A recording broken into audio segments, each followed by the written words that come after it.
Hello guys, this is your friend and we are back with a new fanfic. What if Naruto had a harem with Kurenai, Yugao, Shizune, and Hinata? Part 1, Bonds of Fate. And if you enjoy this fanfic then please press the like button and subscribe to my channel for more fanfic like this. And now let's start the fanatic. Tsunade sighed as she looked at the Anbu sitting across from her. She couldn't understand it, but wherever this Anbu operative went, a large stack of paperwork was soon to follow. Are you sure you want to do this now, Reaper? Can't you wait a little while longer? The Anbu forces could really use the skills you have acquired over the past few years.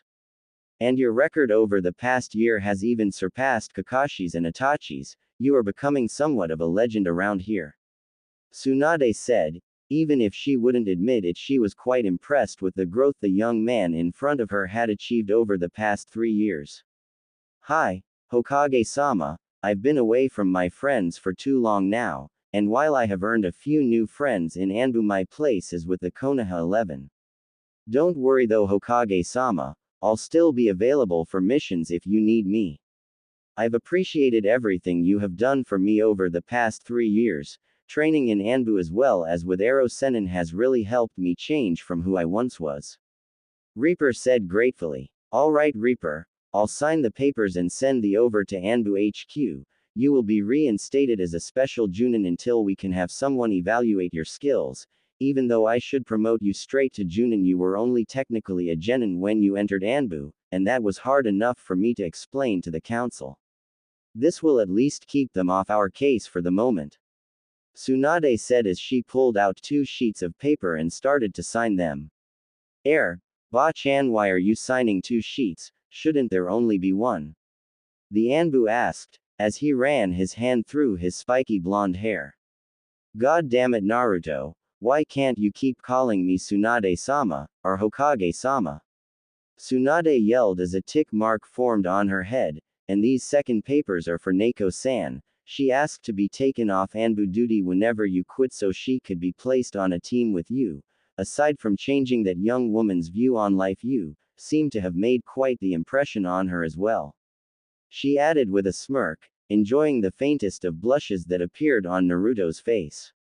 I didn't do that much. She used to help me a lot when I was little. I just thought I would return the favor. Naruto said, scratching the back of his head in slight embarrassment.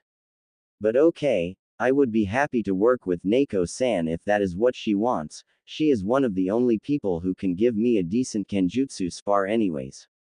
Naruto said, alright brat, take these papers to Anbu HQ, make sure to find Neko-san before handing the papers into Tenzo.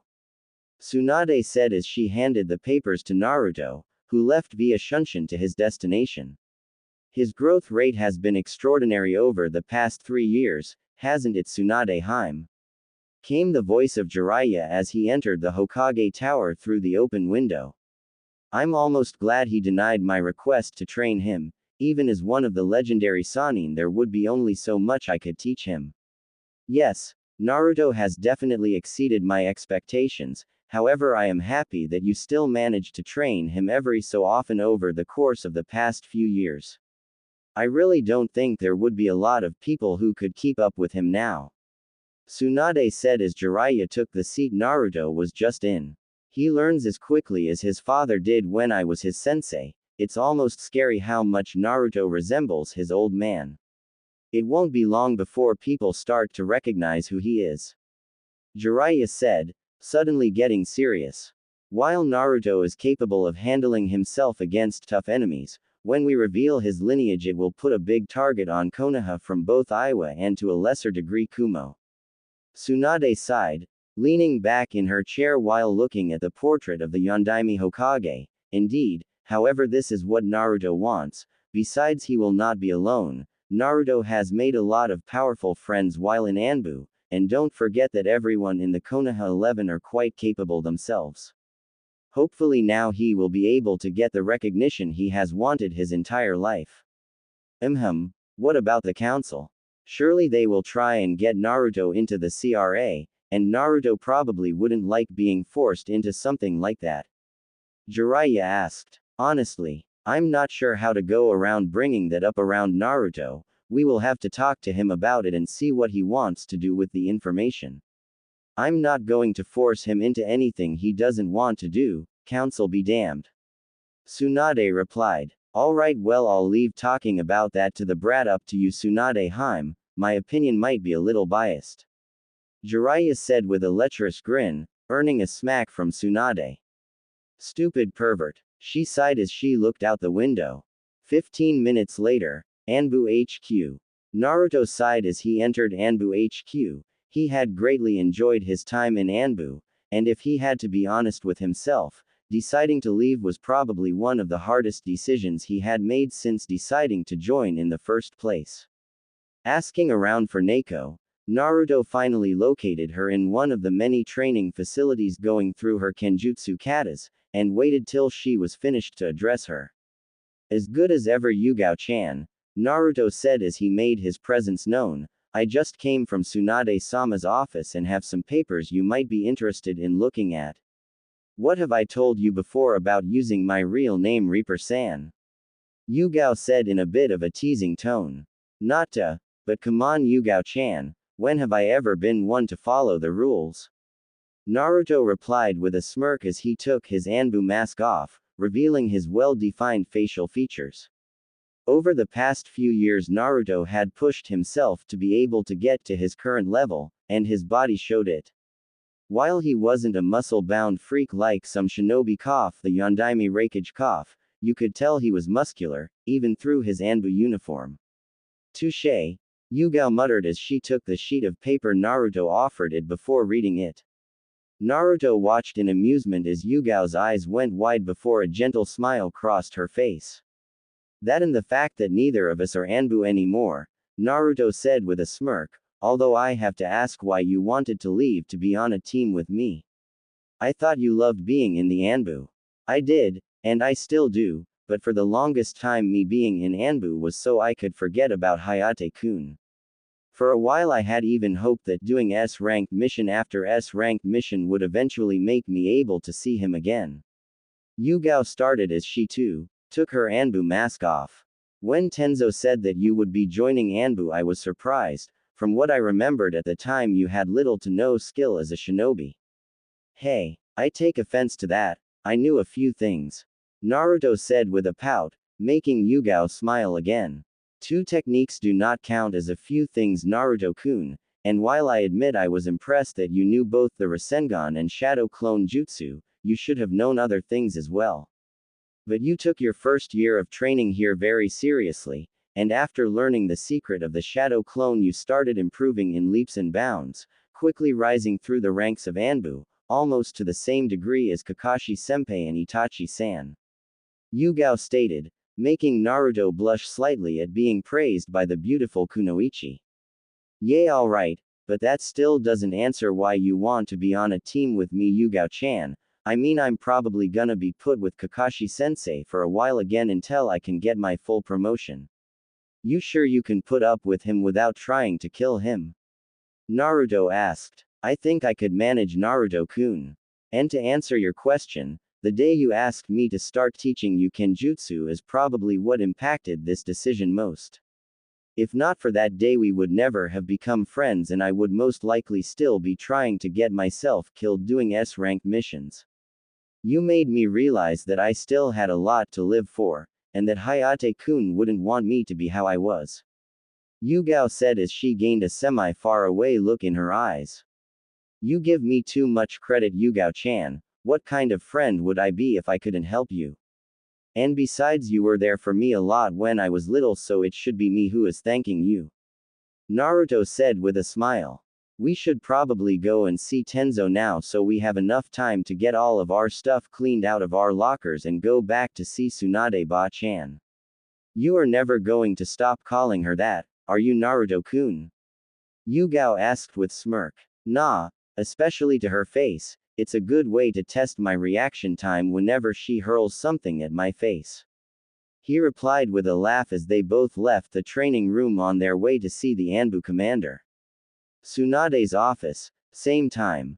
Shizune, please get me Naruto's graduating class as well, guys, team and their senseis, Tsunade said into the intercom, hearing Shizune give a swift reply. Tsunade couldn't help but feel a little nervous for what she was about to reveal to Naruto's friends, and if she had to be honest, she didn't know how a few of them would take it. 15 minutes later, teams 8, 9, and 10, as well as Sakura, all entered Tsunade's office, curious looks on their faces as to why all of them had been summoned at the same time. You requested our presence, Tsunade-sama. A tall bearded man asked. Yes, Asuma-san, I called you all here regarding Naruto's disappearance about 3 years ago. Tsunade said, immediately catching Kakashi's attention. Even though he knew where Naruto was, he was hoping that he would be able to go on missions with his student once again, as well as the rest of the Konoha 11. It's been 3 years already, Hokage-sama, time sure flies. Kakashi said in a bored tone, making the other Junin senseis look at him with surprise. Your student disappears for 3 years and that's all you can say when we finally get word on what happened to him? A woman with beautiful red eyes said in surprise. I can't help but agree with Kurenai-san, although something leads me to believe that you know where your student has been. Care to elaborate, Kakashi-san? Asuma asked, making everyone look at the silver-haired Junin. So what if I did? I was never at liberty to talk about what happened to Naruto-kun. And before any of you say anything, he swore me into secrecy, but I can assure you, Asuma-san, Kurenai-san, that my student is fine and has recently been carving his own path through our shinobi ranks. Kakashi said, before closing his book and pocketing it. Kakashi-san is right, on both accounts that Naruto is both okay, and has been making quite the name for himself in the past year. Tsunade said as she nodded her head in agreement. Tsunade-sensei, why would Naruto just disappear without telling any of us where he was going? That doesn't seem like something Naruto would do. A girl with short pink hair said. I have to agree with Sakura.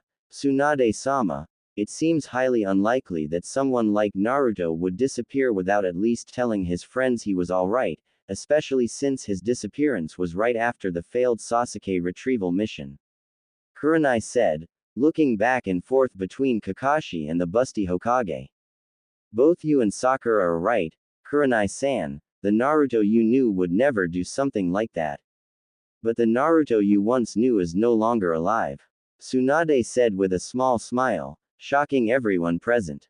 No longer alive? You can't mean. Sakura started only to be cut off by Tsunade. No, Sakura. Naruto is not dead, but he is no longer who you once knew. The past 3 years has changed him drastically. He is no longer the blonde idiot who runs around using Kage Bunshin to solve all his issues. After the mission, Jiraiya came by to ask Naruto to become his apprentice. Tsunade said, you can't be serious. Jiraiya of the Sannin, one of the most powerful shinobi alive today, asked the class dead last to become his apprentice. A boy with a black jacket standing beside a large white dog said. You should be careful as to how you talk about Naruto now, Kiba-san. Like I said, he is no longer the boy you guys once knew, and he would take offense to what you just said. Tsunade said as she glared at the boy, making him shrink slightly. Well, that would make sense. With a teacher like Jiraiya, I'm sure Naruto has become a lot stronger since we last saw him. A boy wearing a big baggy green coat said. Indeed he would have, if he had accepted the pervert's proposal to train him. Tsunade said, and smirked as everyone present looked at her like she had grown a second head.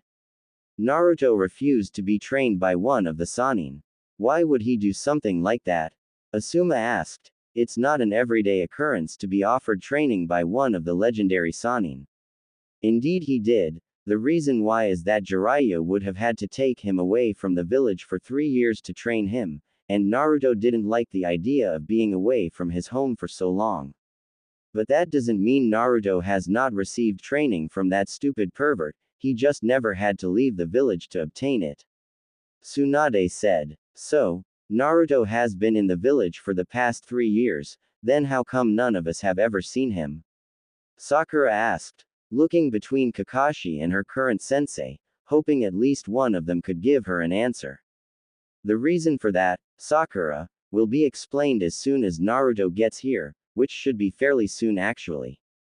Tsunade said. And she was right. A few minutes later someone knocked on her door and it opened to reveal two Anbu, one of which Kurenai recognized, but the other made her eyes widen and had to use all of her training to not be put on guard by this man in front of her.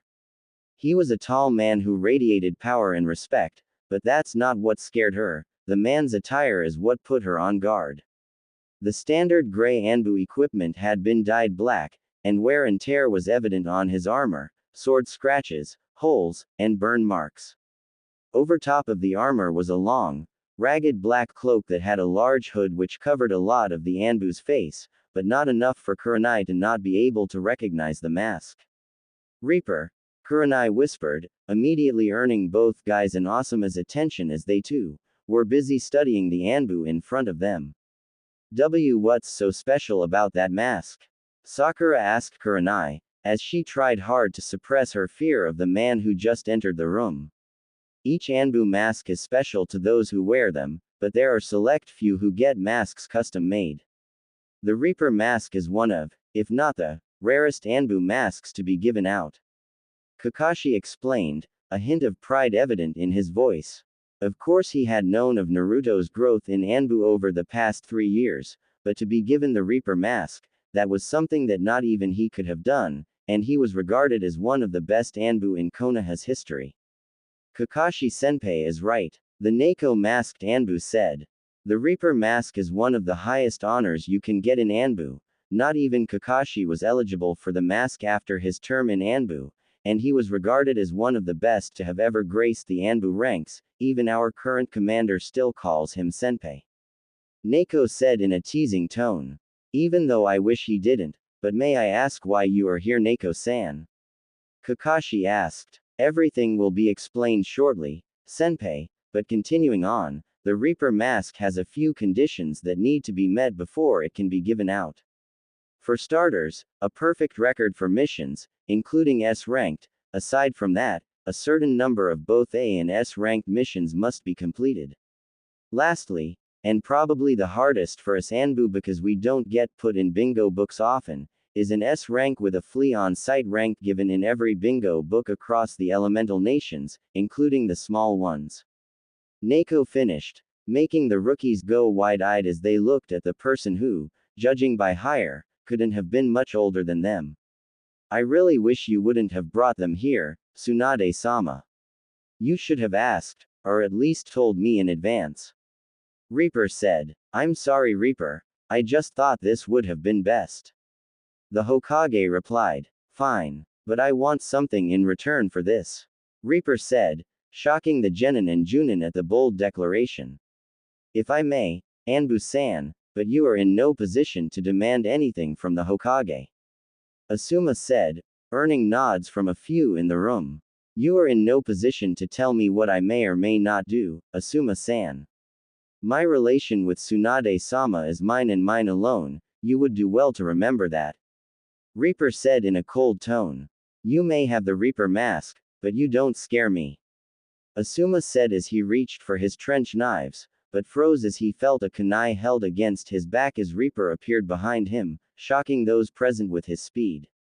You should, Reaper whispered in his ear, before disappearing and reappearing beside Neko, who shook her heads at his actions. That's enough, both of you. Tsunade yelled, before sitting back down and burying her face in her hands. As interesting as this is Hokage-sama, what does this have to do with Naruto? Kurenai asked. Nothing. Like Tsunade-sama has probably already told you, the Naruto you all knew died a long time ago. Reaper said, gaining everyone's attention yet again. How would you know Anbu-san?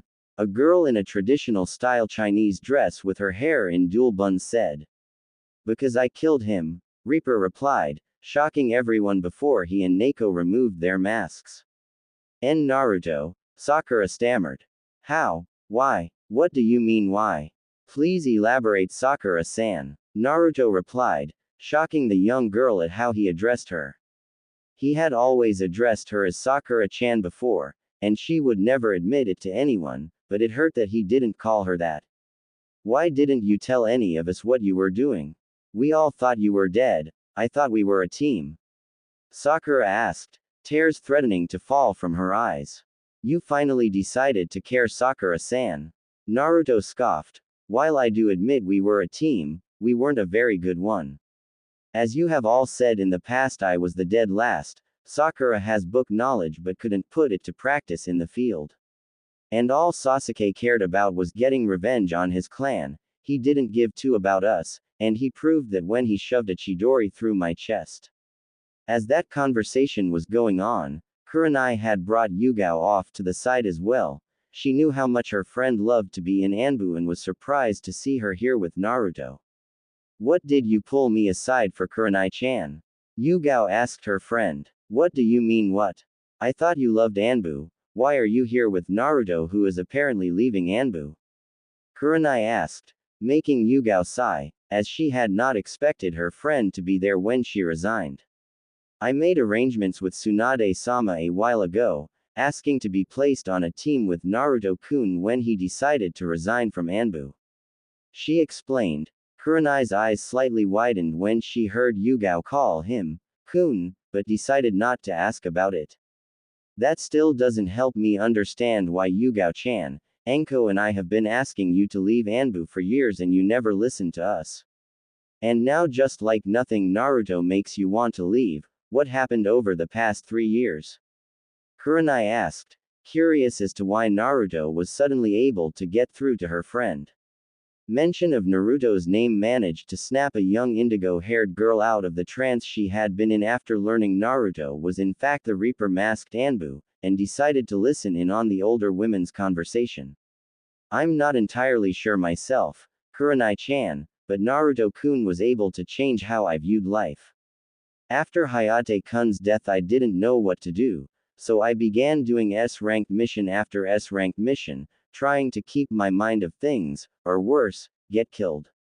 A few months after Naruto had joined Anbu, though he had sought me out for kenjutsu training, at first I was a little skeptical about training him because from what I could remember about him, he was never very talented. At first I said no, but he kept pestering me until I finally caved in. He took the training in like a sponge and is now easily one of the best kenjutsu users in Konoha, only slightly behind myself. After a few missions together, Naruto noticed that I was troubled by something, and being the caring person that he is, confronted me on it. She explained, gaining a semi-far-away look in her eyes that didn't go unnoticed by either Kurenai or Hinata, who by this time was a little jealous of the strange woman being able to get so close to Naruto too quickly. What happened then? I know how hard it is for you to talk about what happened with Hayate. Kurenai asked, while at the same time silently thanking Naruto for being the one who changed her friend. Naruto has a calming aura around him that makes it feel like you can pretty much trust him with anything. In the end, I caved and told him about what happened. That night was the first time since Hayate's death that I broke down and cried, but he was there for me the entire time to comfort me. Yugao said with a smile as she looked at Naruto being surrounded by his friends. I'm happy for you, Yugao-chan. It sounds as if you were finally able to move on from Hayate. It sounds like you and Naruto are really close, Kurenai said, and smirked slightly as she saw a slight blush cross the kenjutsu specialist's face. It's nothing like that, Kurenai-chan, we are just friends. Although just between us girls, you should see him under that Anbu armor. Yugao replied, blushing at the memories of walking in on Naruto without his gear on, much to Kurenai's amusement. Back with Naruto, he was doing his best to answer all the questions being asked by his old friends, as well as avoiding Ino, who was getting just a little too close for his comfort. Looking around, he noticed Yugao and Kurenai talking, which brought a smile to his face, remembering all the stories he had been told from Yugao. As much as I'm enjoying this attention, guys, we need to finish up here. We can all catch up later on or whenever I have my skills assessment. Naruto said, hoping to finish this as quickly as possible. Skills assessment? What's that? Ino asked. Naruto is going to be given an assessment on his skills to be able to properly gauge his rank. Even though he has become an S-ranked shinobi in the bingo books, the council wants a demonstration of his skills. The only person in this room who has actually seen Naruto fight seriously would be Yugao-san, the other Anbu who is with Naruto. Naruto's current rank will be Special Junin until I can arrange someone to give Naruto an assessment. Tsunade explained, but sighed as she saw a grin spread across Asuma's face, as well as Kiba's. Hokage-sama, would you mind if I gave Naruto the rest? Asuma asked, making Kakashi, Yugao, and Tsunade narrow their eyes at the bearded Junin. Naruto's show earlier must have really pissed him off. I would also like to test Naruto's skills, Hokage-sama, Kiba declared. Asuma I would be alright with because he has a lot of experience as a Junin, but Kiba I'm not sure about, you have not been Junin for very long. Tsunade said, it's fine Ba-chan, they can both fight against me if they want. I must have really hurt your pride earlier Asuma-san if you're willing to go through with this. Naruto explained. Like I said before brat, you don't scare me. Asuma replied, just tell me when and where. We will have the assessment tomorrow morning, at Training Ground 7, you are all welcome to come watch. Tsunade said, now that that's out of the way, I want to ask all of you aside from Yugao-chan and Kakashi-san to leave so we can talk to the Hokage and Shizune-san in private. We can meet up sometime later and talk about what's happened over the past 3 years. Naruto said, making Tsunade nod, already guessing about what Naruto wanted to talk about. Why do we have to leave though? We should be able to stay if it has to do with you. Sakura asked. Because this matter doesn't concern any of you yet, I'm sure you will figure it out in the near future. Now aside from the people Naruto asked to stay, the rest of you are dismissed. Tsunade said. Naruto sighed after everyone had left, and took a seat on one of the chairs across from Tsunade. That could have gone better, it was a bad idea to bring them all here. Naruto said, earning a nod from Yugao and Kakashi. I know, I'm sorry Naruto-kun, I kind of expected Kiba to act like that, but definitely not Asuma, his attitude towards you surprised me. Tsunade replied as she reached under her desk and pulled out a bottle of sake. Yay well that's none of my concern, if they still have issues with me after tomorrow it's their own fault. Now, I'm sure you know why I wanted to talk to you all in private right? Naruto said, before running through a few hand signs and put up a silencing seal around the office. I'm assuming it's about your parents, and to a latter extent you inheritance right? Tsunade asked, making Naruto nod his head. Yay it is, for the most part. I'm not too worried about when you want to tell everyone about my parents, I'm more worried about the kind of attention the village will get as a whole from Iwa and to an extent anyone who I'm close to. Naruto said, stealing a quick glance at Yugao that didn't go unseen by the Hokage or Kakashi. While I'm confident in my own skills about taking on large groups of enemies, not everyone has the same amount of chakra that I do, and that would put them at a large disadvantage as I can pretty much assure you that if Iwa was to send people after me it would be a small group at least. You make a good point Naruto-kun, Iwa would use any means necessary to get to you, including taking your friends as hostages in exchange for yourself. Not to mention the lingering threat of the Akatsuki, Jiraiya said they have been a little more mobile lately. Kakashi said, we will deal with the Akatsuki at a later time, I think our main threat right now will be Iwa, and to a lesser extent Kumo and Kiri. But there are a few other things that I want to talk to you about Naruto, which will include your status as a clan head. Tsunade said, if you are going to talk to me about the CRA Hokage-sama, then I am already well aware of what that means for me. I still have a couple years to decide if I want to be put under the CRA, so I will have to get back to you on that. Naruto said, not really surprising Tsunade as it was Anbu protocol to keep up to date with Konoha's laws. Alright, well that is pretty much everything I wanted to talk to you about Naruto-kun. I have a scroll for you that contains both yours and Yugao-san's Junin vests, as well as the key to your parents' estate. Tsunade said as she pulled out a scroll and handed it to Naruto.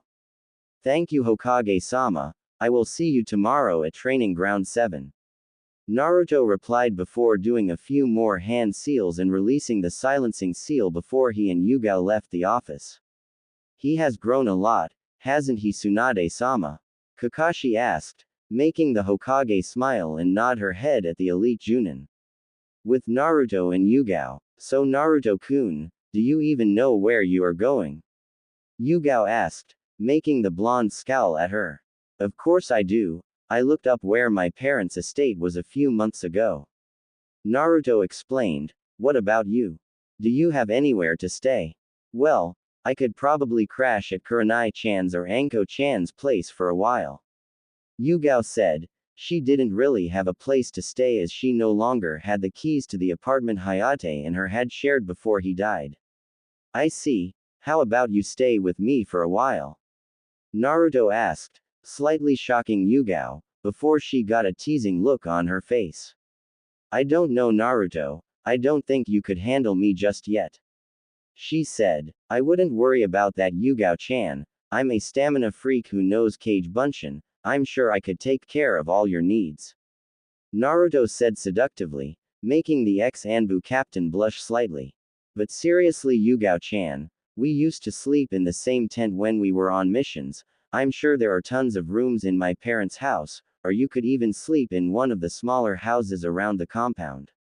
Yugao thought about his offer. She really had nowhere to go, and while she was sure Kurenai and Anko would take her in, it wouldn't be very comfortable for her, as they both only had one-bedroom apartments. And she had to admit Naruto had a valid point about their previous sleeping arrangements when they were on missions together.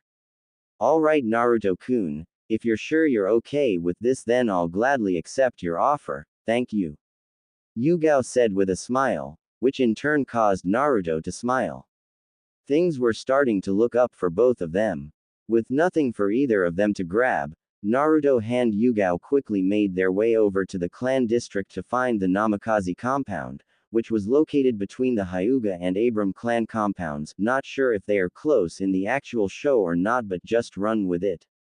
The first thing Naruto noticed when they reached the gate was the intricate seal design that covered it. Taking a few moments to study the seal, Naruto nodded before molding his chakra and putting his hands on the gate. What are you doing, Naruto-kun? Yugao asked. As a kenjutsu specialist, she had never really studied any fuinjutsu other than basic sealing scrolls and exploding tags. My father and mother were both masters of fuinjutsu, and judging by this seal, he wanted this place to be the safest place in Konoha. It's a high-level chakra seal that will only open if someone who has the same blood as either my father or mother applies their chakra to it. After we get inside, I'll tweak it so that whoever I add to the seal will be able to enter. Naruto explained. Good explanation, brat. It looks like my time teaching you fuinjutsu didn't go to waste after all. A voice from behind them said. They turned to see both Kakashi and a man with long white hair approaching them. Whatever Ero Sennin, I'm going to assume that both you and Kakashi-sensei can enter, right? You being my father's sensei and Kakashi his student would only make sense. Naruto said, earning a nod from the Toad Sage. It's been a while since I've seen you, Naruto. I wanted to see just how much my student has grown, as well as see my sensei's house again. Kakashi said, never taking his eye off his little orange book. Alright, if either of you break anything you owe me, come on Yugao-chan, let's go. Naruto said, making the other two aware of her presence, but they decided to shrug it off for now. Entering the compound, Naruto and Yugao couldn't help but marvel at how beautiful everything was. Large oak trees lined the walls, while inside a large assortment of flowers lined the marble walkways. It's beautiful, but how has everything been so well kept over the past 16 years? Surely no one has been in here since my parents died. Naruto asked. The Uzumaki clan was well known for their knowledge of seals. Add your mother's knowledge to your father's skill for creating and mastering fuinjutsu, and they were able to come up with seals to keep the outside well kept. Seals that work like sprinklers to water the flowers, as well as a few that released low-level futon jutsus to keep the grass well cut. If I wouldn't have already known about this, I would be just about as amazed as you are right now. Jiraiya explained. Aside from those, there are a lot of security seals spread out around the grounds. Minato had a lot of enemies, and when he found out Kushina was pregnant with you, he made this place as safe as possible. I see. That's good then. I will have to take a look at my father's notes and figure out what every seal does, maybe add a few more now that the Akatsuki is also an issue. Naruto said, earning a nod from the Toad Sage. We should get everything inside and unpacked before having to leave to meet up with everyone. Yugao-chan. So, Yugao-san is going to be living with you, Naruto-kun. Are you guys like? Kakashi said, leaving the question in the air as he made little movements with his hands, reminding the blonde of what Konohamaru did to Sakura before the Chunin exams. No, Kakashi-sensei, we aren't. Yugao-chan is just staying with me because she has nowhere else to go. Naruto said with a sigh before entering the house, followed shortly by a semi-blushing Yugao.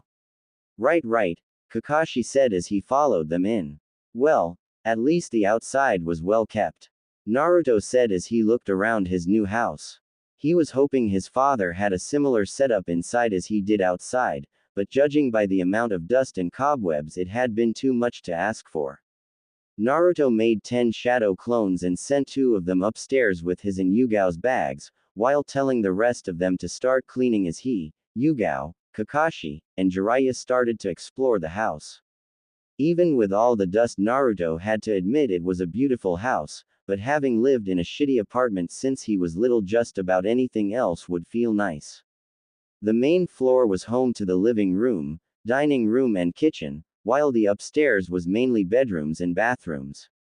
Downstairs was home to what Naruto was interested in the most, the library, which held all of his father's notes on sealing as well as the Hiraishin Jutsu. Looking around, Naruto found a variety of different sealing methods, as well as some of the Uzumaki clan scrolls for jutsus and kenjutsu katas. This place is as impressive as I remember it. Some of these scrolls contain long-lost sealing methods and jutsus, as well as the Uzumaki kenjutsu style, which was considered one of the most formidable forms of kenjutsu. Jiraiya stated as he and Kakashi looked through some of the scrolls. I'll be sure to take a look at them later. If you want, Yugao-chan, you can look through the kenjutsu scrolls later as well. For now, I want to finish exploring the grounds. Naruto said as he started making his way back upstairs. Hey Naruto-kun, where did your clones put my stuff? I want to change out of my Anbu uniform for now. Yugao asked as they made their way back to the main entrance of the house. They put your bags upstairs, last door on the left, Yugao-chan. Naruto replied, making the kenjutsu specialist nod and disappear upstairs. You two seem pretty close, brat. You sure there is nothing else going on here? Jiraiya asked with a lecherous grin. Shut it, you pervert. Like I said earlier, we're just friends. Naruto replied as he glared at the old pervert, who just shrugged it off and walked outside.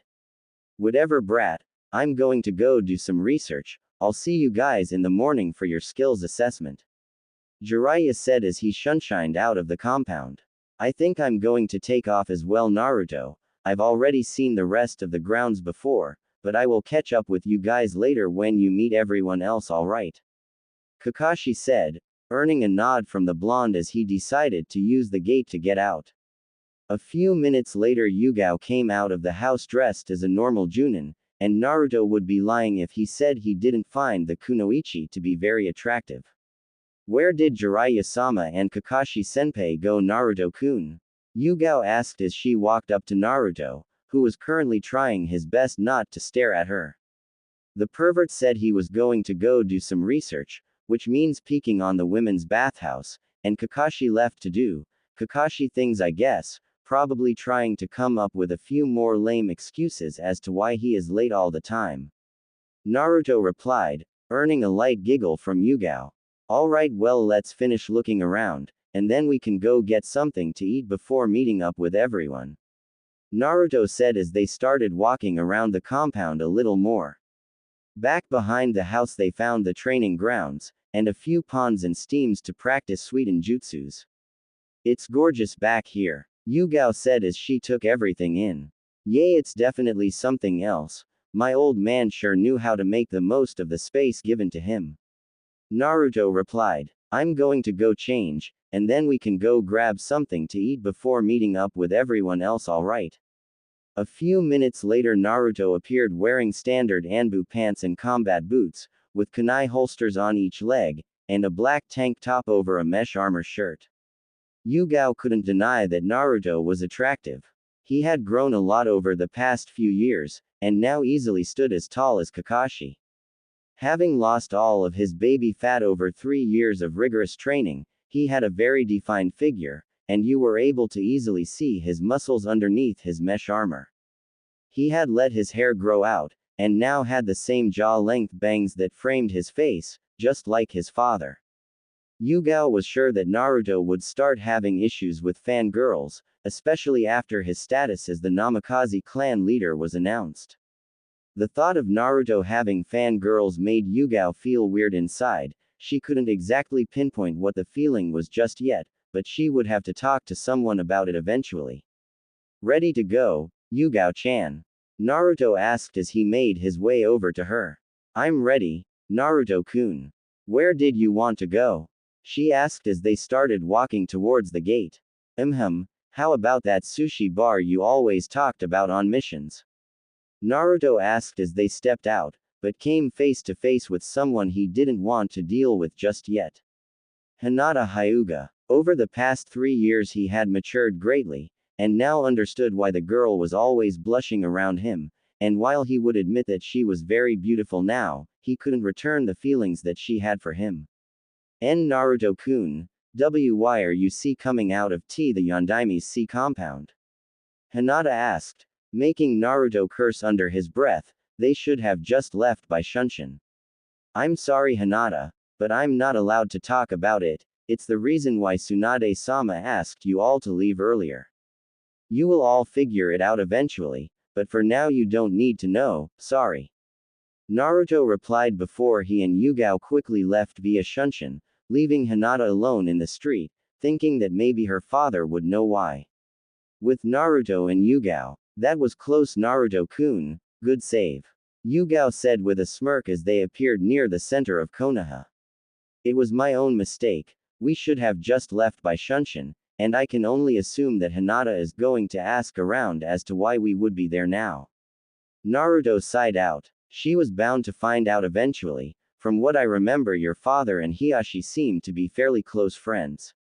Yugao said as they made their way towards the sushi bar, earning a surprised look from Naruto. That's surprising. From what I remember about the Hyuga clan head was that he had a bigger stick shoved up his than Neji did before I beat it out of him. Naruto replied. Well, Hiashi-sama wasn't always like that. He first started changing after your father and mother died. Then he completely fell apart after the death of his wife during her birth of their second child. Yugao explained. I can almost guarantee that the Hyuga will be a powerful ally for you once you inaugurate it as the Namikaze clan head.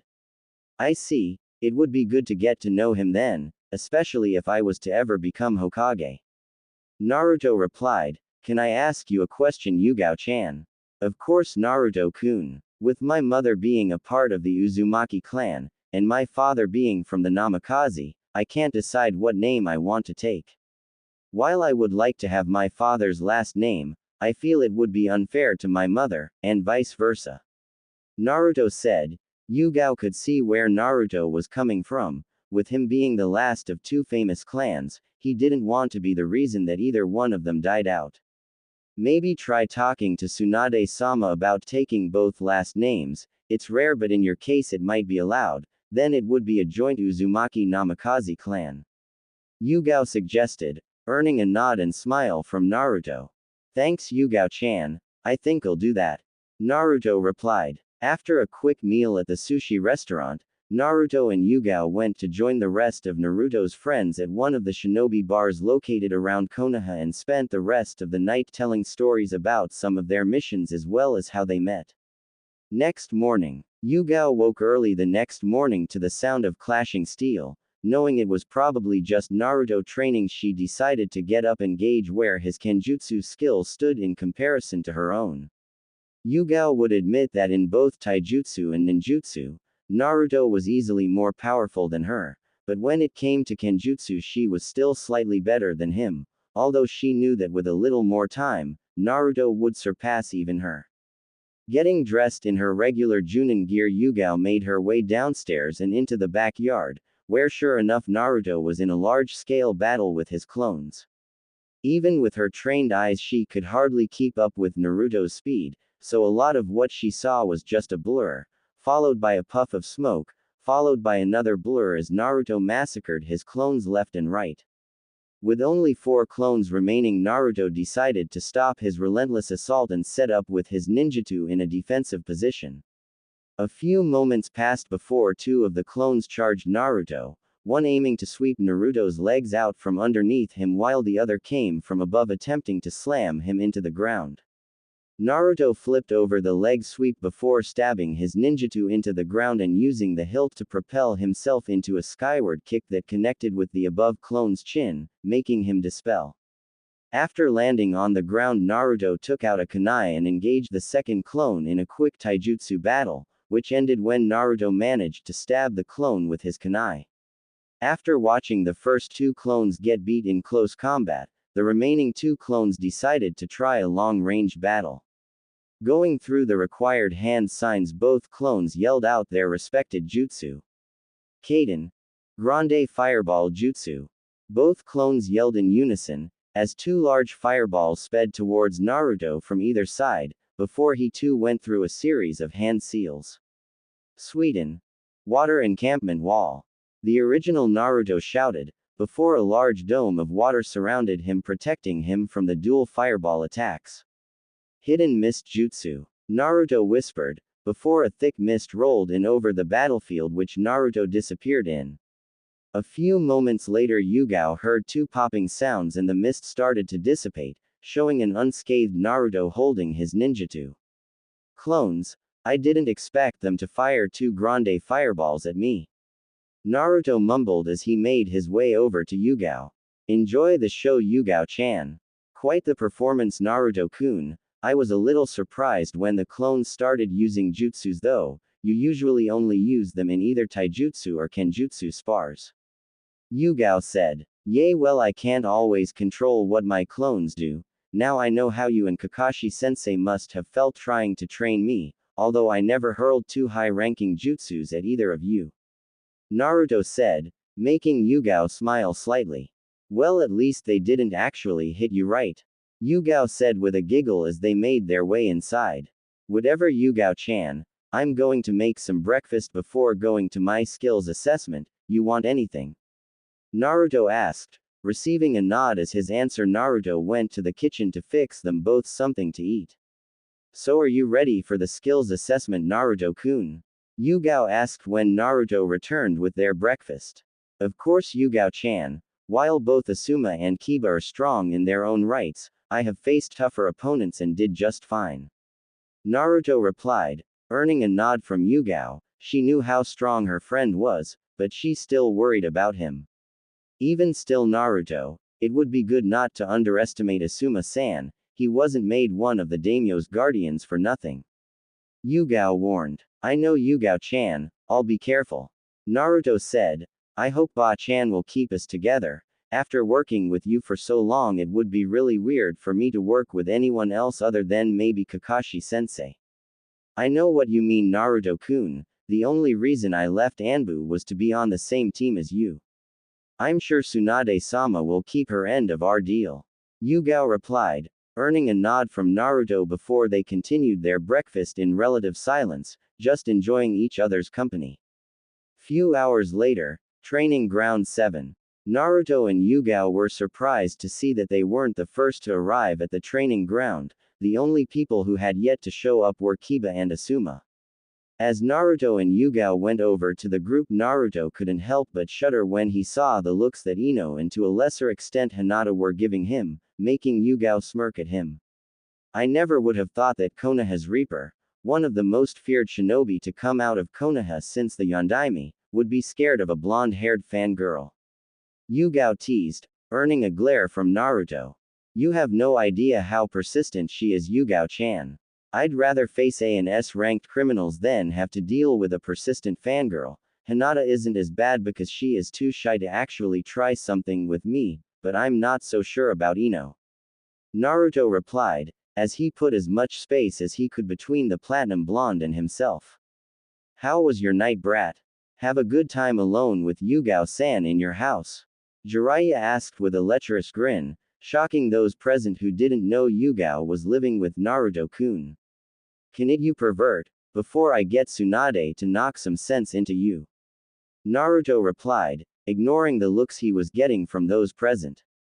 You're living with Naruto, Yugao-chan? Kurenai asked as she walked up to her friend. Well, I didn't really have any other place to stay, and I didn't want to bother you and Anko-chan because you both only have one-bedroom apartments and it wouldn't have been very comfortable with me. After explaining that to Naruto yesterday, he offered to let me stay at his new house for a while.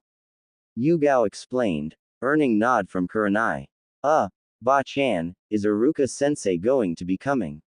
Naruto asked, earning a surprised look from Tsunade, who had forgot about inviting the academy teacher.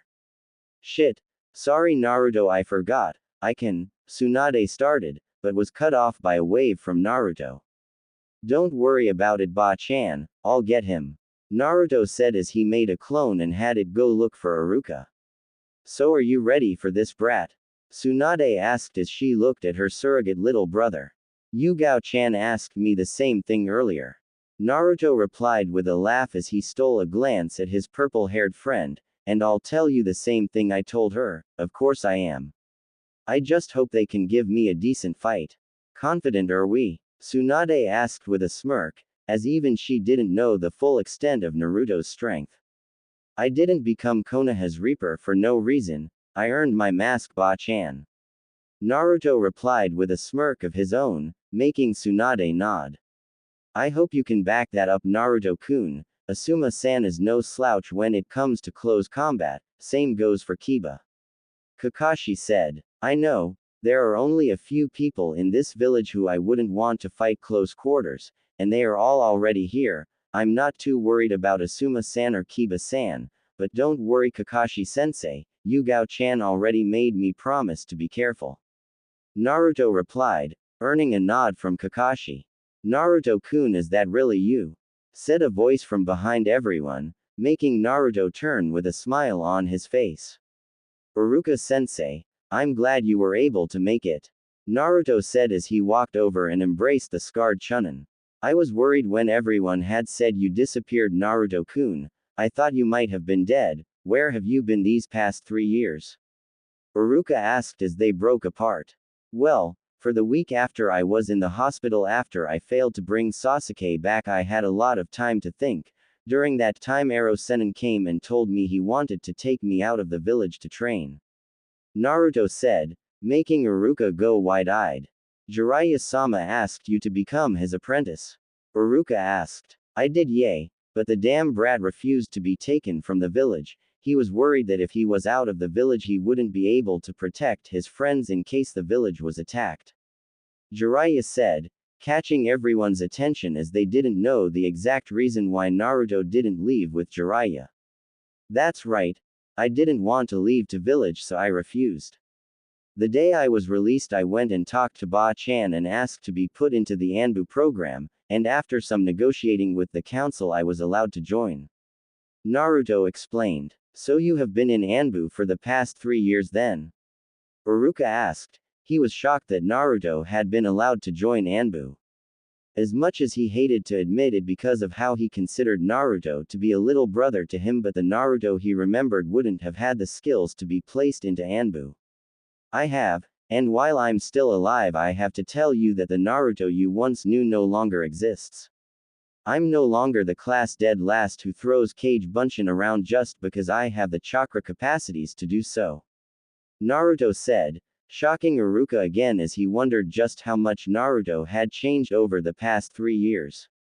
I know that it's usually forbidden knowledge, but now that you are no longer Anbu I don't think it matters. What mask did you have? Uruka asked. He knew the story behind Anbu about their masks being special to those who wore them. Naruto smirked before a small seal appeared on his forehead and a poof of smoke went up, blocking Naruto's face from view. No way, Uruka whispered after the smoke had cleared, and there stood Naruto, the Reaper mask covering his face. Pretty bad huh? Naruto asked with a smirk as the mask disappeared as well as the small seal on his forehead. I'd say, I never thought I'd have taught Konoha's most feared Anbu operative since Itachi Uchiha. Uruka said with a proud smile. Naruto was about to reply when he suddenly felt two chakra signatures suddenly approaching. They are finally here, Naruto said to Tsunade, who nodded in response. Uruka was about to ask what was going on when Asuma and Kiba appeared in the middle of the training ground. I was beginning to think neither of you were actually going to show up, Naruto said in a bored tone, earning a growl from Kiba as Asuma's eyes narrowed. Like I'd ever run from you, doesn't matter what you have been doing over the past 3 years, you are still the class dead last in my books. Kiba said, as a large white dog barked in agreement.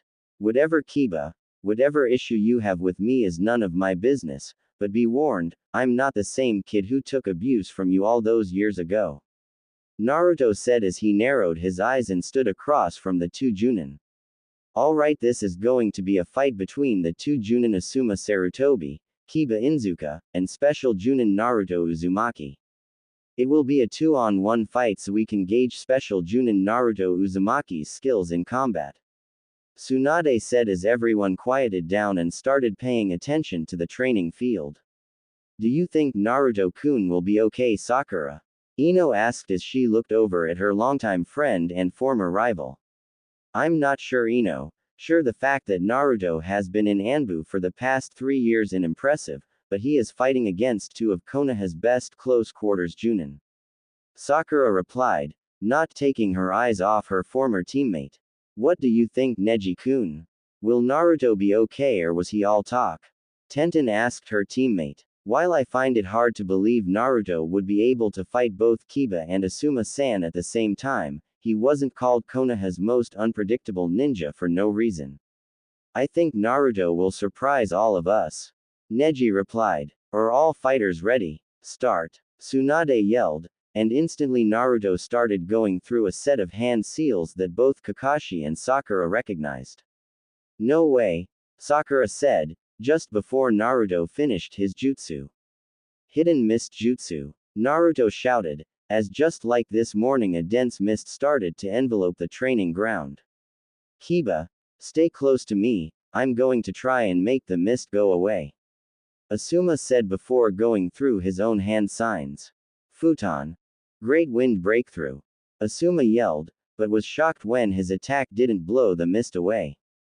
Nice try, Asuma-san. As a fellow futon user, I can tell you it will take a wind attack a lot stronger than that to make my mist go away, came Naruto's voice from inside the mist. Where are you, Naruto? Come out and fight like a man, Kiba shouted, before freezing up when he felt a kunai against his back. Behind you, Naruto whispered, before Kiba turned around and swung his fist, hoping to hit Naruto. Instead he hit something big and fairly soft, before hearing a pained yelp from his partner. Akamaru. Naruto, I'll make you pay for that, he shouted. On the sidelines, the only ones who could see what was going on inside the mist were Neji and Hinata, but due to how much of Naruto's chakra was circulating in the mist, even they found it hard to see. Can any of you see what is happening?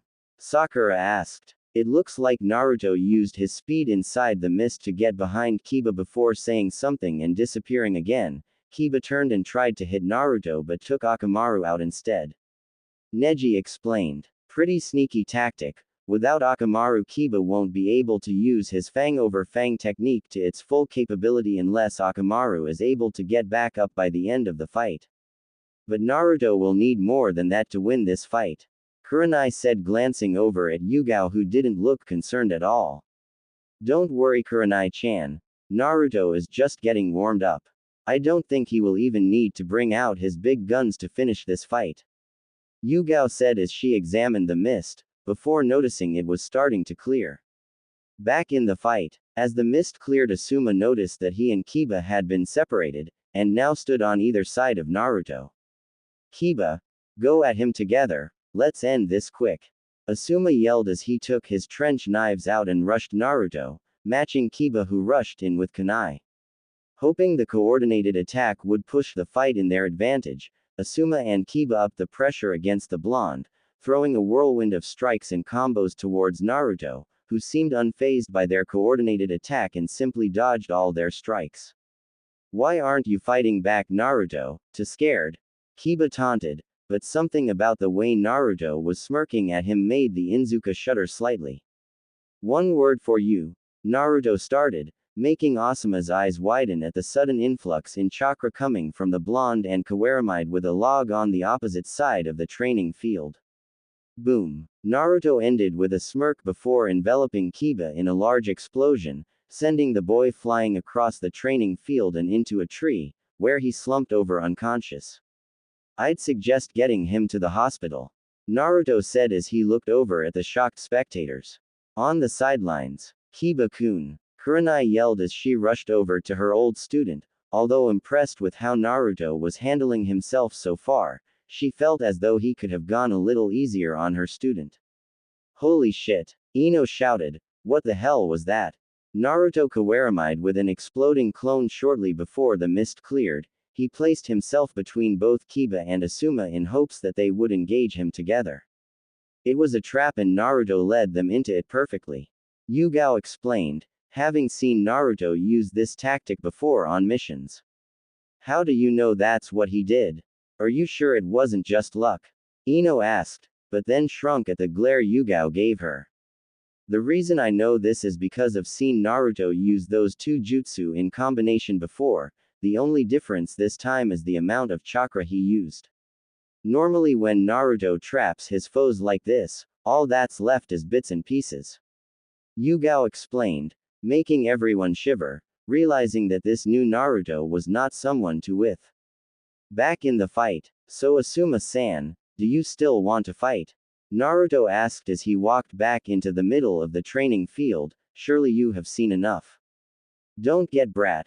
Kiba got tricked because he was impatient and couldn't notice the spike in chakra your clone gave off just before exploding. I won't fall for the same trick twice.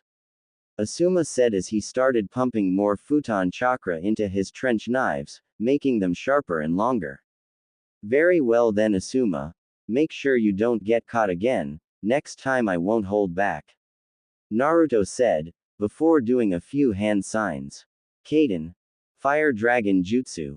Naruto shouted, before shooting a large dragon made of fire towards Asuma, who quickly got out of the way.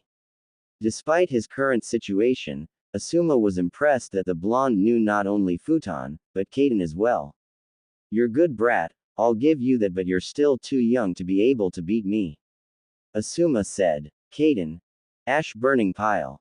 He shouted as a large cloud of gunpowder and ash made its way over to Naruto, before starting another set of hand signs. Kaden. Grande Fireball Jutsu, he shouted as a large fireball shot towards the cloud of ash, making it ignite, causing a large explosion to envelope the area Naruto was in. Sidelines. Naruto-kun. Sakura yelled as she was about to jump in and save her last remaining teammate, before a hand on her shoulder stopped her. Looking back, she saw the hand belonged to Yugao. Let me go. Naruto needs help. Sakura yelled as she tried to get out of Yugao's grasp. He's your friend. Don't you even care? I do, and it's because I'm his friend that I am confident that Naruto will be okay. Like we have said before, do not underestimate Naruto-kun. Yugao said as she looked at the spot that Naruto had been. That was one of Asuma-sensei's strongest attacks. Are you sure Naruto-kun will be okay? Ino asked, but didn't get an answer as everyone was busy watching the spot Naruto had been. Fight. You should call the fight, Tsunade-sama. I don't think he will be getting up after that. Asuma said. That was a good attack, Asuma-san, but it will take more than that to bring me down. Naruto said, earning Asuma's attention. How? Asuma started, but as the smoke cleared he was surprised to see Naruto surrounded by a dome of water. Sweden. Sujinheki. Naruto said as the wall of water dissipated around him. 3 affinities, that's pretty impressive Naruto, I can see that you came a long way in the past 3 years. I've still got a lot of juice left in the tank though. Asuma said as he brought out his trench knives, pumping chakra through them, causing them to gain a faint blue hue. I wouldn't have expected anything else Asuma-san, but I wasn't made Konoha's Reaper for nothing. Naruto started before going through a set of hand signs. Suiden. Suiryuden no Jutsu. Naruto said, before a large dragon made of water appeared out of the lake behind Naruto and raced towards Asuma, who was forced to use a kawarimi to get out of the way, before rushing towards Naruto to engage with his trench knives. A seal appeared on Naruto's hand, causing a slight poof of smoke that dissipated to reveal a ninjutsu. Pumping a bit of wind chakra through the blade, Naruto disappeared to meet Asuma, sending a flurry of stabs and slashes at the bearded Junin, making him go on the defensive. Sidelines. Kenjutsu Daha. Man, Naruto's become extremely troublesome over the past few years. Shikamaru said lazily, earning a few nods from around the group. It would seem that Naruto has surpassed all of us. It makes me wonder what he might have been like had someone taught him seriously earlier in his life. Shino said, Naruto has always been a prodigy.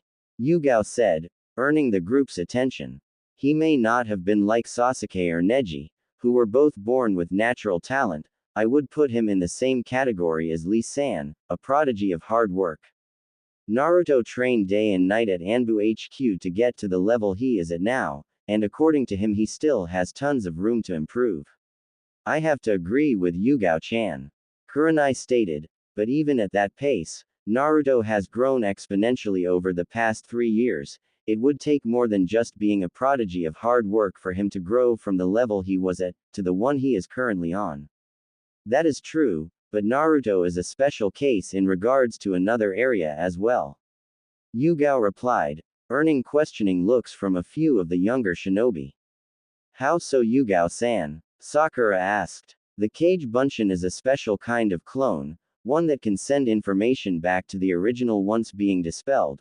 The only drawback is how much chakra it takes to make one, as it splits the user's chakra in half evenly for each clone made. Yugao started. Naruto, however, has the largest chakra reserves I've ever seen, and can easily make up to around 100 clones in one go. Now think about it, if each clone sends information back to the original, using 100 clones a day, would equal up to about 100 days of training. That's incredible, Sakura whispered as she looked at her teammate as he was still engaged in close quarters combat with Asuma. Naruto used his clones to train Kenjutsu, Fuinjutsu, and Ninjutsu, while he focused a lot on physical training. Naruto may not look like it, but he is also probably one of the physically strongest shinobi in Konoha, behind Gai-san and Jiraiya-sama. Yugao said, he is a very deadly close-ranged fighter. With the amount of strength and speed he has, not a lot of enemies can keep up with him if he gets in close. I'm only able to win our Kenjutsu spars based on years of experience and reflexes, but even then Naruto will surpass me soon enough. Yosh. Naruto-kun's flames of youth are burning brighter than ever. I must increase my training by 100 times so I can match him. Lee said. That's my student Lee. Guy said. Guy-sensei. Lee. Guy-sensei. Lee. They yelled before hugging, causing an coastal sunset image to appear behind them. What the is that? Yugao said, appalled and scared at what she was seeing.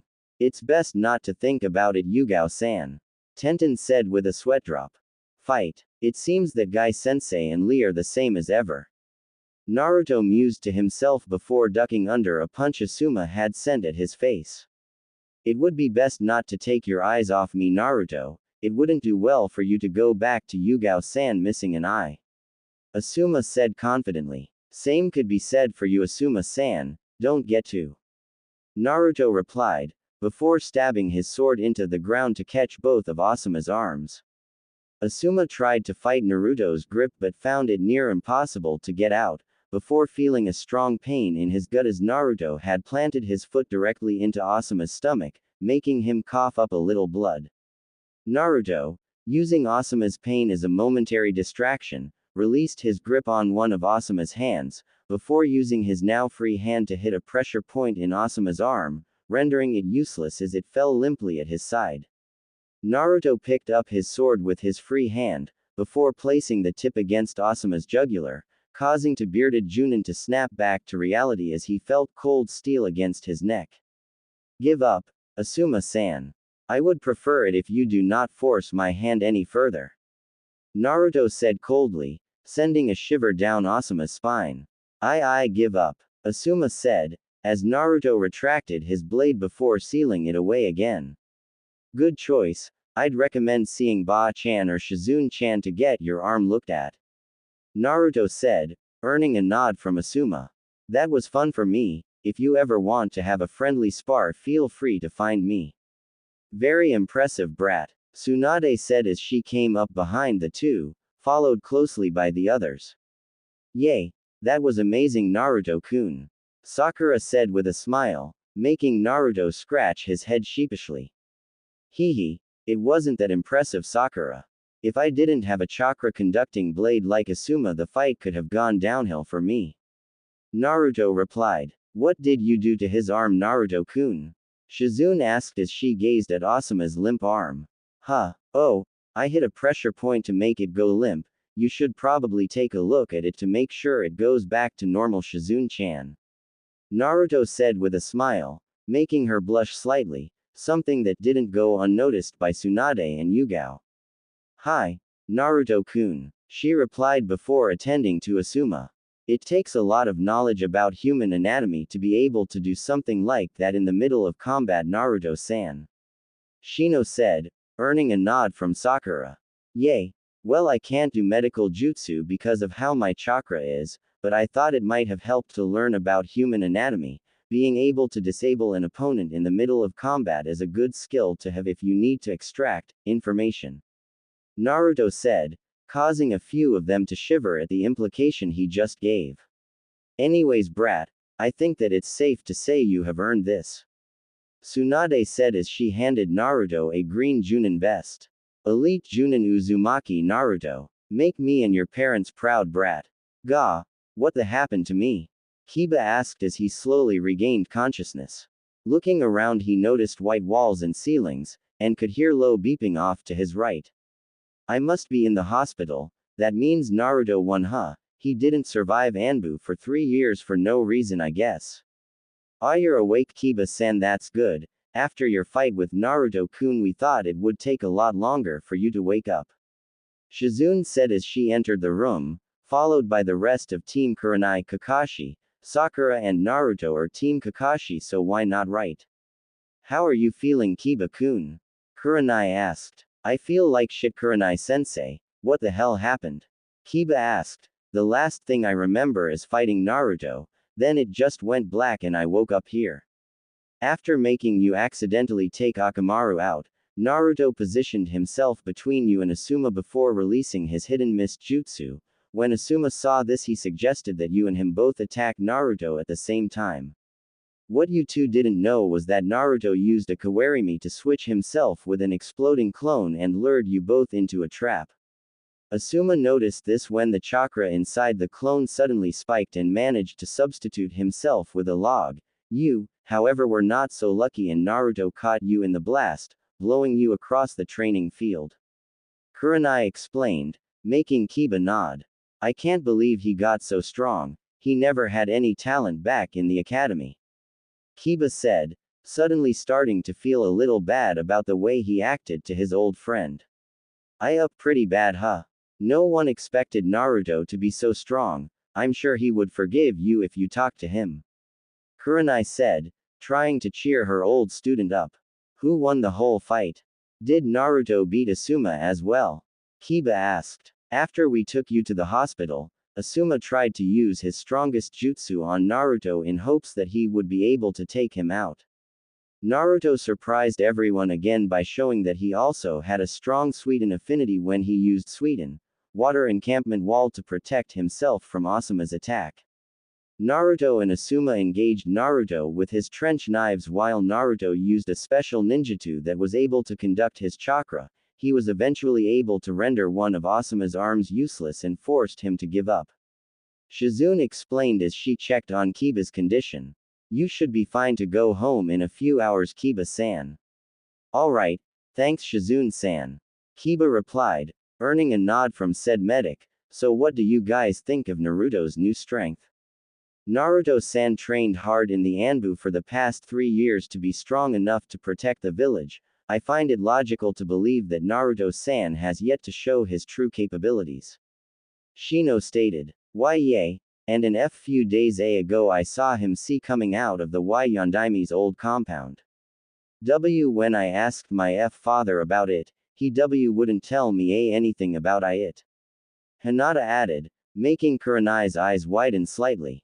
She had noticed Naruto's uncanny appearance to the Yondaime Hokage and had wondered before if they were somehow related, but decided to put that information away for later.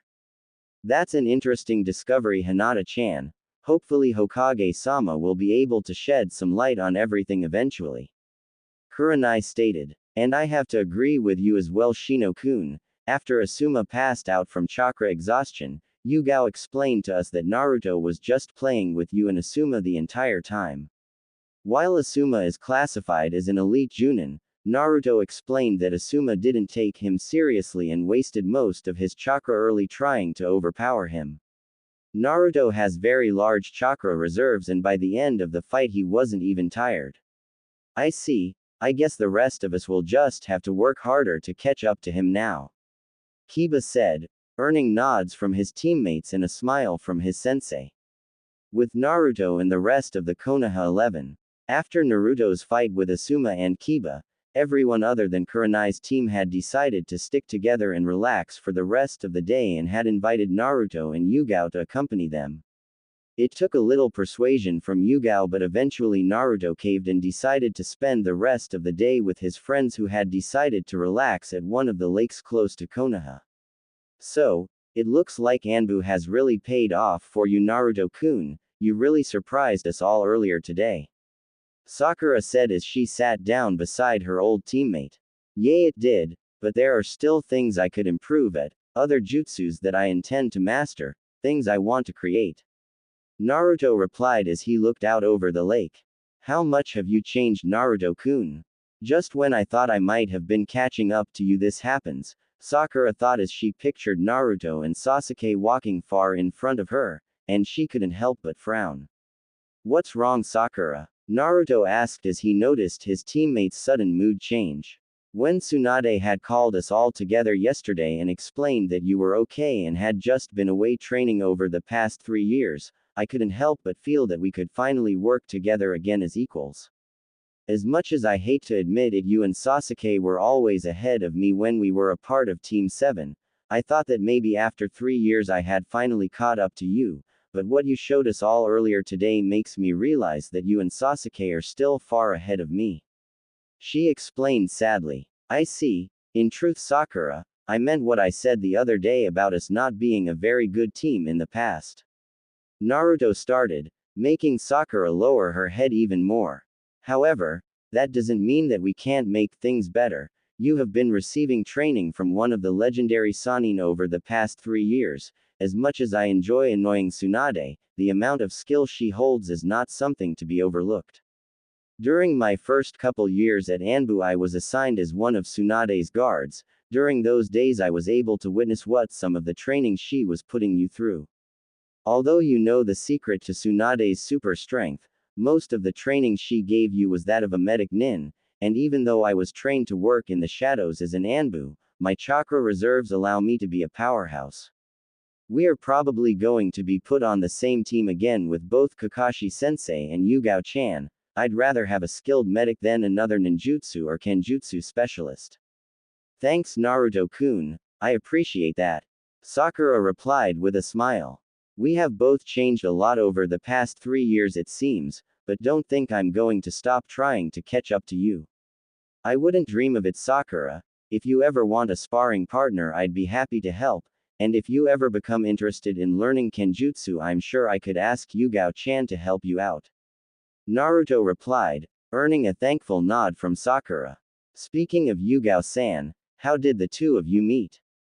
Sakura asked, earning the attention of a few of the others. Yay, you guys never really explained how the two of you had met the other night.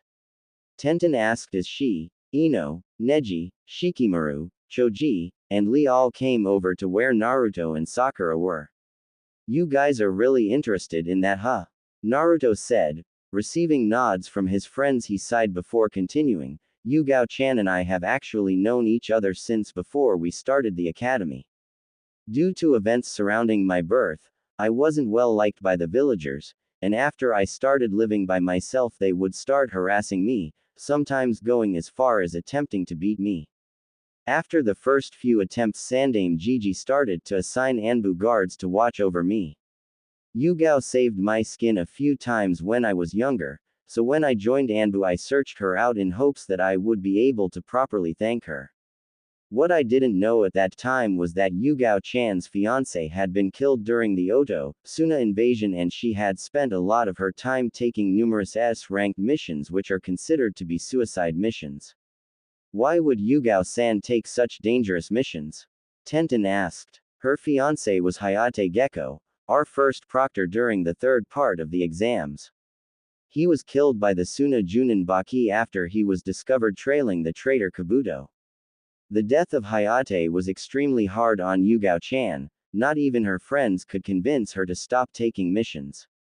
Naruto explained. Then how did you manage to get through to her? It must have taken a long time, right? Ino asked. As the self-proclaimed gossip queen of Konoha, she was always looking for interesting stories. It did. I hardly ever saw Yugao-chan for the first few months when I was in Anbu. Whenever I did, she was either leaving or just returning from a mission and was too busy to stop and talk. I eventually managed to get her alone in one of the training grounds and managed to give her my thanks. A few weeks after that I started to learn Kenjutsu, and was told by a few people in Anbu that Yugao-chan was the resident Kenjutsu specialist in Konoha, so I began searching for her again in hopes that she would start training me. It took a little persistence, but eventually she caved in and agreed to help train me. By this time I knew about her past with Hayate and was hoping that giving her an apprentice would keep her from going on suicide missions, which it did for a while.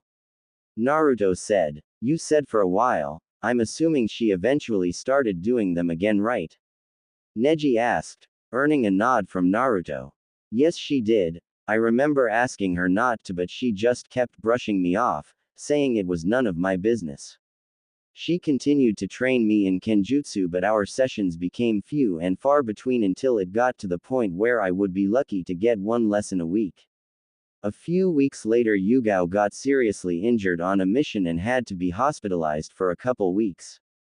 During those 2 weeks I visited her quite frequently, asking her to tell me why she kept trying to get herself killed, but just like the first time she kept brushing me off. Naruto explained. It's obvious that you cared for her. I can't see why she would have just kept brushing you off.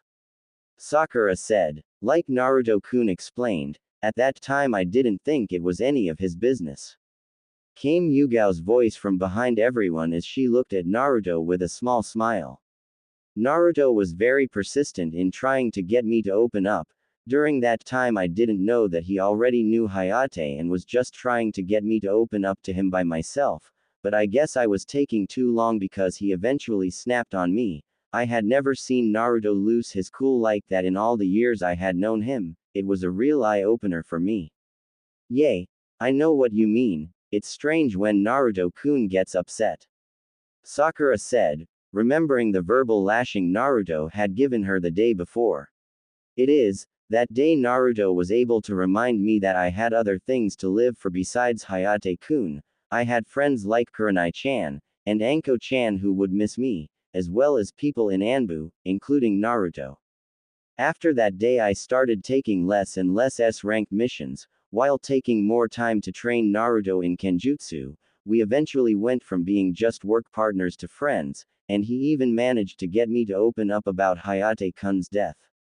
He doesn't give himself much credit for everything that happened, but the truth is that Naruto-kun changed my life. Had he not come by that day to ask me for training, I can safely say I would either be dead by now or still taking suicide missions as much as I could. Yugao said. Ah, it's almost romantic. Ino said with hearts in her eyes, earning a slight giggle from Yugao and a tick mark on Naruto's forehead. There was nothing romantic about watching someone close to me trying to kill herself, Ino-san. I'm just glad that I was able to help change Yugao-chan's outlook on life. Naruto said, suppressing the small amount of red that threatened to tint his cheeks. Right. That's why you're living together now, huh? Ino said, and then smirked as she saw Naruto stiffen slightly. Whatever, Ino. Yugao has no place to go right now, and I've recently come into some property that has a lot of available space. Naruto said quickly, hoping to defuse the situation before the gossip queen could get any more information from either of them. Yugao could only smile at Naruto's interaction with his old friends. She was happy for her friend being able to interact normally with his old friends. I hope you enjoy these few moments of peace you're having, Naruto-kun. With everything that is going to come to light soon, you're probably going to gain a lot more enemies. With the Junin senseis a few hours later. Naruto-kun's flames of youth sure have brightened over the past few years, haven't they, my eternal rival? Guy said as the Junins all sat together at one of the shinobi bars located around Konoha. You know what, Guy, for once I agree with you. Naruto-kun came a long way since joining Anbu. He has grown in ways I would have never imagined. Kakashi replied, earning a nod from Guy. I don't think that Naruto was ever a bad student, Kakashi-san. Iruka said, earning the attention of those present. During Naruto's academy days, a lot of the teachers there tried to sabotage his work and keep him back. If Naruto would have received proper training he deserved, then I think Naruto could have easily been Rookie of the Year. Yes, with proper training Naruto would have been quite the genin. If I had realized Naruto's hidden potential earlier, I might have been able to help push him in the right direction, but it took his teammate shoving an A-ranked assassination jutsu through his chest for him to change. Kakashi said in shame. It sucks about what happened with Sasuke, but Naruto turned out okay in the end. Maybe what happened with Sasuke was a blessing in disguise. Iruka said thoughtfully. What do you mean, Iruka-san? You are probably the closest thing Naruto has to a real family. How would having a roll ripped through his chest be a blessing in disguise? Kakashi asked with narrowed eyes. Don't get me wrong, Kakashi-san. Naruto is like my little brother, but had it not been for what happened with Sasuke, I don't think Naruto would have ever considered entering Anbu. Even if Naruto had been taken out of the village by Jiraiya, there would only be so much Jiraiya would have been able to train him.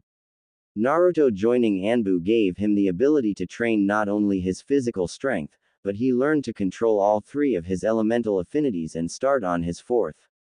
Aside from that, Naruto has become quite the Kenjutsu user as well. Yugao said that he is close to even surpassing her. Iruka explained proudly. He surpassed me a long time ago, and will probably pass the rest of you before you know it. He has come a long way since the time he fought Kiba-kun in the Chunin exam finals a few years ago. I never would have thought that someone like Naruto would be able to take Yugao-chan out of her depression. Kurenai said, remembering that he friend and the young blonde were quite close. Naruto has always had the special ability to make friends out of the most unlikely people. He was the one who convinced even Tsunade-sama to return to the village. He would make a great negotiator and ambassador if Konoha ever needed one. Iruka said. Yugao-chan speaks quite highly of young Naruto-kun. I wonder how she actually feels about him. I hope she has finally decided to move on. If only I could find someone to be with, Kurenai thought. Next morning with Naruto and Yugao, Hokage's office. We received a request from Wave Country earlier this morning. Apparently an ambassador from Kumo is on the way to speak with the daimyo of Wave Country about trade negotiations, and the daimyo requested that a team from Konoha be sent to act as bodyguards during the negotiations. Tsunade said, gaining Naruto's attention. So you think because I have previous experience with the people of Wave Country that sending me would also be good for our relations with Wave? Naruto asked, making Tsunade nod. After your disappearance into Anbu 3 years ago, Wave Country has been demanding to know what happened to you, and our trade treaty has become a little shaky lately. Letting Wave know that you are fine will hopefully bolster our relationship. Tsunade explained, earning a nod from Naruto. I can understand why you would want that, as Wave is one of the largest trading centers in all of the elemental nations, but why send me? What about Kakashi-sensei or Sakura? Naruto asked. I don't know if you realize this, Naruto, but you have been considered a hero in Wave ever since your team's first mission there, a hero that as far as Wave knows is dead. Sending Kakashi-san or Sakura-chan wouldn't be as effective as sending their country's hero. Tsunade replied. Alright Ba-chan, I understand the reason why you want to send me now. Who will the rest of my team be? I'm assuming that Yugao-chan will be coming with me as she left Anbu to work with me specifically. Naruto said, earning a nod from the female Hokage. Yugao-san will be joining you, along with Kurenai and her old team. Tsunade replied, moments before said team entered her office. Team Kurenai reporting for our mission, Tsunade-sama. Kurenai said as they entered the room before sending Naruto a friendly smile. I was just going over the mission with Naruto-kun. Kurenai-san, he will be leading this mission alongside both Yugao and your team. Tsunade said, and received a nod of approval from the red-eyed Junin. Hi, Tsunade-sama. Kurenai replied with a slight bow before turning to Naruto. My team is already packed and ready for a long-term mission, Naruto-san. We are able to leave as soon as you are ready. Alright Kurenai-san, please meet me at the main gate. I just have to stop and get Yugao-chan, then we will be ready to leave. We will be taking a fast pace to Wave Country. Even though I've been there in the past, the city we are going to has no doubt changed a lot over the past few years, and I would like a few days to relearn the layout of the town. I'm not expecting Kumo to try anything funny, but I like to know the basic layout of a city in case something happens. Naruto said, before using a shunshin to leave the office, followed by Team Kurenai who went to wait at the gate. Main gate 5 minutes later. Hey Kurenai-sensei, have you ever been to Wave Country before? Kiba asked as they waited for Naruto to arrive with Yugao. A long time ago during a mission when I was still a genin, but I haven't been there since Gato was overthrown a few years ago. Kurenai replied, receiving a nod from Kiba. According to Tsunade-sama, Wave U underwent a drastic sea change right after Team S7 finished that mission W when we were still genin. Hinata said. Gato was a money-hungry tyrant. It would make sense that with him out of the way the people of Wave Country would be able to rebuild and eventually thrive. They have managed to become one of the largest trading ports in the elemental nations because of the bridge they were able to finish. Also, given the location of Wave, they are able to receive shipments from countries that can't normally send goods over land. Shino explained. That's a good observation, Shino-kun. I have to agree with you on both accounts. Kurenai said with a smile, before sensing Naruto and Yugao fast approaching.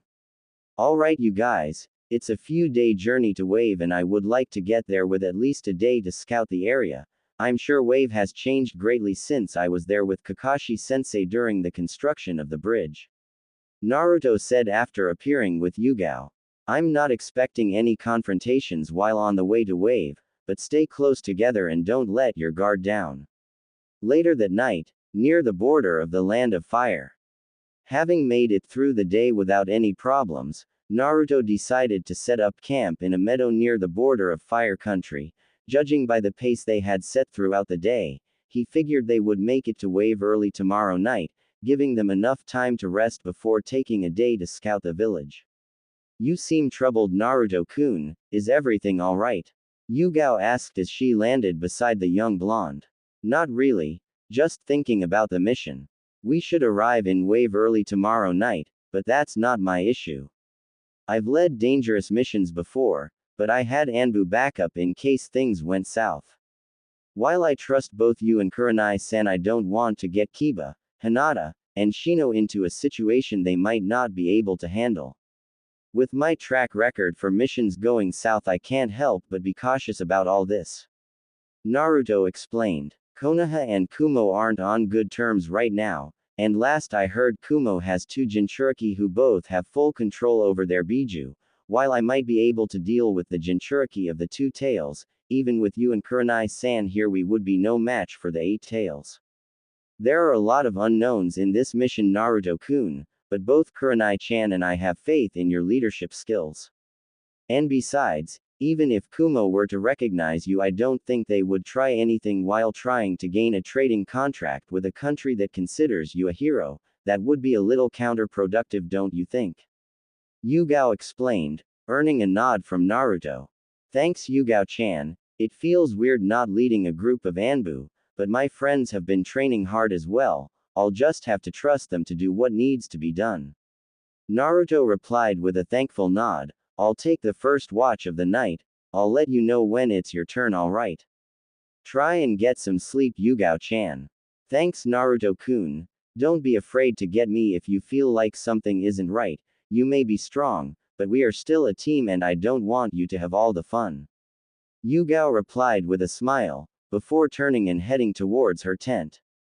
Few hours later, Naruto was sitting peacefully on a branch overlooking the camp when one of the clones he had sent to secure the perimeter was killed, sending him the memories. My clones were well hidden, how could someone have snuck up on them without them realizing it? This isn't good, Naruto thought before jumping down and making his way into the camp. Guys, wake up, we have a problem, I need all of you out here right now. Naruto said, getting the message across by the urgency in his voice. What's wrong Naruto-kun? Yugao asked as she came up beside him, hand resting on the hilt of her sword. One of the clones I had sent out earlier to secure the perimeter was taken out before it or any of the others could realize there was someone there. Naruto explained. Yugao's eyes widened at this. Naruto was one of the best sensors she had ever met, and to be able to sneak up on him unnoticed was almost unheard of.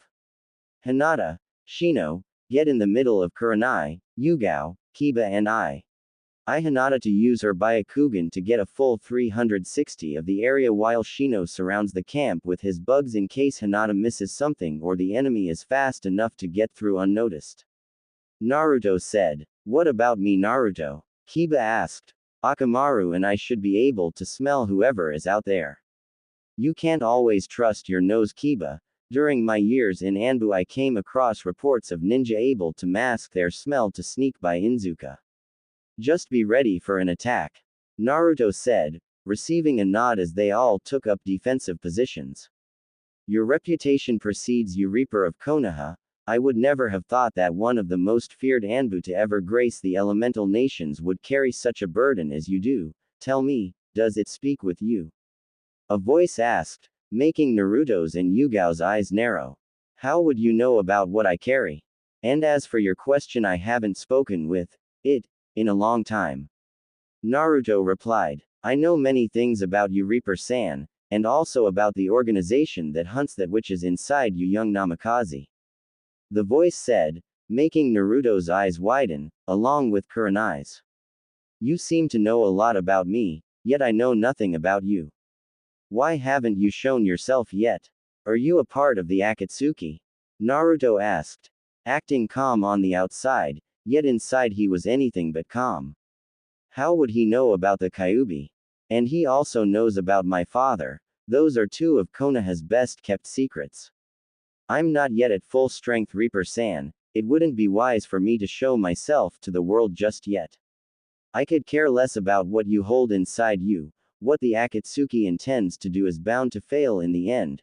Just remember that when I make my presence known, the Akatsuki will be the least of your worries. Farewell for now Reaper-san, make sure to cherish these moments of peace with your friends and the ones you love, for when I return this world will burn. We need to leave, right now. Naruto said after a few moments of silence, earning nods from the rest of his team. After what just happened nobody wanted to stay there any longer. Kurenai-san, Yugao-chan, come with me while the rest of you pack up and get ready to leave. He knew too much Naruto-kun. The fact that he knows about what you hold and who you're related to is something that we should be worried about. He also said that he wasn't at full power, yet he managed to sneak up on us and take out your clones without them noticing. I hate to think of what someone like that might be capable of when at full power. Yugao said after the three of them had gotten far away enough from everyone else. I agree, he knows who I am and what kind of reputation I carry, yet he wasn't fazed by that. I need to let Tsunade-sama know about this. Naruto said before quickly taking out a scroll and writing a few things before making hand signs. Kuchio's no jutsu, Naruto said before a small puff of smoke appeared and a small toad popped out. I need this message delivered to the Hokage immediately. Make sure no one but her sees it as it contains some of Konoha's best kept secrets. Naruto told the toad before handing it the scroll. Naruto, is what he said true? Are you really a Namikaze? Kurenai asked, making Naruto sigh. Yes, Kurenai-san, I am. My real name is Naruto Uzumaki Namikaze, son of Yondaime Hokage Minato Namikaze and Konoha's red-hot-blooded habanero Kushina Uzumaki, who, like me, was the Jinchuriki of the Kyuubi. Naruto explained, making Kurenai's eyes widen. But right now that's the least of our concerns. I trust that you will be able to keep this to yourself until Ba-chan and I decide to make the announcement. Of course, Naruto, you have my word that I won't tell anyone about this. Kurenai replied. Thanks, Kurenai-san. Now we should head back. Looks like they are pretty much done packing up. Naruto replied before heading back to the camp. Alright, I've sent a message to Tsunade-sama letting her know of our current situation. We will not be stopping until we reach wave this time. I want you all on high alert in case something like that happens again. He was able to kill my clones and slip by without any of them noticing, as well as slipping past Hinata's Byakugan. If we have to stop for any reason, I don't want any of you wandering off by yourself. Pick a partner now and you two will stick together until we reach wave and after that formulate a better plan. Naruto explained as he stood beside Yugao, Kurenai with Hinata, and Kiba with Shino. I do not think we will have another run-in with whoever that was, but regardless of that this mission just became a lot more deadly, and I don't want any of my friends to die. Now let's go. With Tsunade. Tsunade was in the middle of a meeting with both Jiraiya and Kakashi concerning the Akatsuki when a small puff of smoke appeared on her desk. Tsunade-sama, Naruto-san sends you a message, stating it was for your eyes, and your eyes only. The small toad said before disappearing again. What has the brat gotten himself into now? Tsunade sighed out as she unfurled the scroll and started reading it. Upon reading it, however, her demeanor changed and her eyes widened slightly. What happened with Naruto-kun? Tsunade-sama? Kakashi asked, put off by the blonde Hokage's sudden change. Naruto and his team stopped on the border of Fire Country for the night and Naruto decided to take first watch while his teammates slept. A few hours into his shift, Naruto's clones were killed without any of them sensing who did it. Tsunade said, making Jiraiya's eyes widen. Bullshit. Even I have troubles just sneaking past Naruto and his clones, especially when they are hidden. Naruto is almost as good as me when it comes to stealth. Jiraiya said, surprised that someone would be able to kill multiple of Naruto's shadow clones without one of them sensing who was there. That's not all. Whoever did that was able to sneak up on the team and speak with Naruto, even though Hinata was using her Byakugan and Shino had his bugs surrounding the area. He knew the kind of reputation Naruto had, as well as the facts that he is Minato's son and is the Jinchuriki of the Kyuubi. Tsunade explained. Impossible. Those are some of Konoha's best kept secrets. The only person who knows where documents like that are held is the Hokage. Kakashi said, was he part of the Akatsuki? According to Naruto he isn't. Going on to quote that, what the Akatsuki is planning to do with the Biju is bound to fail, and later telling Naruto to enjoy the peace with his friends and loved ones because the next time he makes his presence known he promises to make the world burn. So, what you're saying is that this person was able to kill Naruto's clones without being caught, but was also to hold a conversation with Naruto's team who, might I add, have a Hyuga, Aburame, and Inzuka on it, without being seen, sensed, or smelled. Jiraiya asked, earning a nod from Tsunade. This isn't good. We should send a team of Anbu to investigate the area to see if they can find anything. No doubt Naruto will already be on the move again. You could send another team as backup, but by the time they got there, the negotiations would probably already be finished.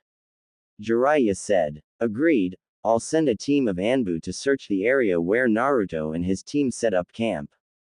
Jiraiya, I want you to ask around your spy network, see if anyone else has had a similar experience as this, or at the least try and figure out who might be capable of something like this. Tsunade ordered, earning a nod from Jiraiya before he shunshined out of the office. Kakashi, I want you to lead the Anbu team in charge of searching the area Naruto encountered this person. Your Sharingan will be useful in picking up chakra signatures and tiny details other people might miss. Hi, Tsunade-sama, Kakashi said before also using a shunshin to leave the tower. Why can't you ever do something simple without turning it into a big pile of paperwork? Be careful Naruto-kun, too many people care about you for you to kick the bucket this early. Tsunade said as she gazed out the window. A threat supposedly bigger than the Akatsuki, we need to be ready for anything. Suna will need to be informed of this as soon as possible as well.